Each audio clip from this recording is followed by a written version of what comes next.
آپ کو پتہ ہے ہمارے مذہب میں، ہمارے دین میں سب سے زیادہ ظالم کن لوگوں کو کہا گیا ہے؟ ان لوگوں کو نہیں جن لوگوں نے قرآن نہیں پڑھا یا جن لوگوں نے دین کو نہیں سیکھا، بلکہ ان لوگوں کو جس نے قرآن تو پڑھا، جسے قرآن پڑھ کے بھی سنایا گیا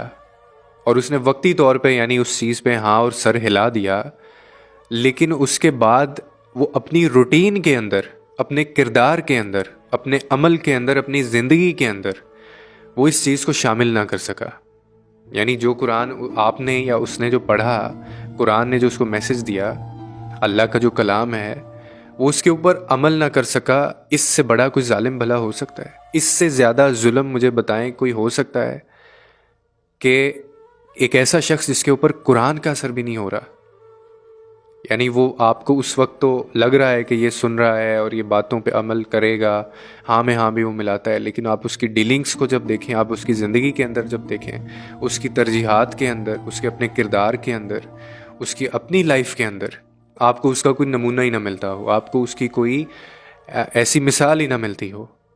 اس سے بڑا ظلم اور اس سے بڑا مجھے بتائیں کوئی ظالم ہو سکتا ہے؟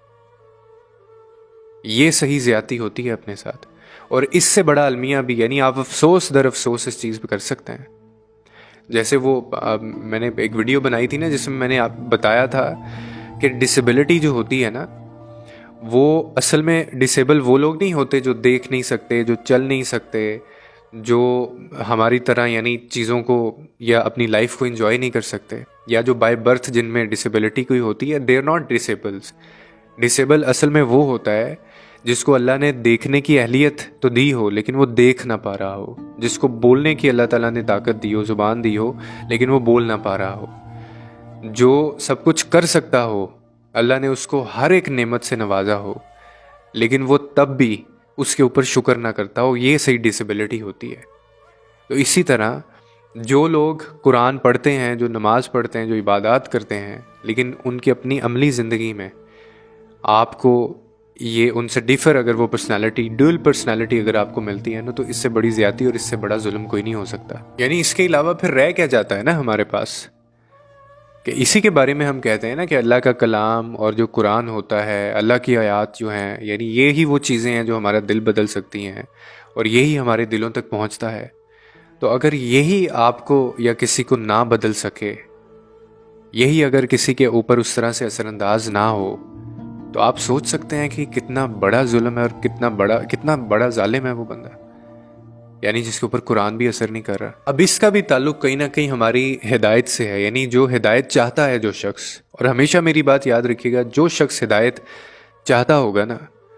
اللہ تعالیٰ اس کے لیے پھر راستے بھی کھولتا ہے۔ اس کا نمازیں پڑھنے کا بھی دل کرے گا، اس کا اللہ کے قریب جانے کا بھی دل کرے گا، اور آپ کو اس کی لائف کے اندر نا ایک چینج نظر آئے گا۔ آپ کو پتہ چل جائے گا کہ یار اس کی زندگی کے اندر جو یہ اگر ان چیزوں میں انوالو ہو رہا ہے، اگر یہ اللہ کی باتیں کرتا ہے، اللہ کے قریب جا رہا ہے، تو آپ کو اس کی زندگی میں بھی وہ چینجز نظر آنا شروع ہو جائیں گے۔ لیکن اگین میں وہی بات کہوں گا کہ یہ وہ لوگ ہوں گے جو ہدایت چاہتے ہوں گے۔ جو بندہ ہدایت حاصل کرنا ہی نہیں چاہتا، جس بندے کو توفیق ہی نہیں اللہ نے دی اپنے پاس بلانے کی، سجدے کی، اللہ کا ذکر اور اللہ کا کلام پڑھنے کی اور اس پہ عمل کرنے کی، وہ ساری زندگی ہدایت نہیں پا سکتا۔ پھر کیوں؟ کیونکہ وہ خود ولنگ نہیں ہے اس چیز کے لیے۔ یہ آپ کے اندر سے شروع ہوتی ہے، جو ہدایت ہوتی ہے نا، آپ کے اندر سے شروع ہوتی ہے، اور اس کے لیے آپ کو پہلا قدم اٹھانا پڑتا ہے، پھر وہ 10 قدم آپ کی طرف چل کے آتا ہے۔ لیکن افسوس کہ بہت سارے ایسے لوگ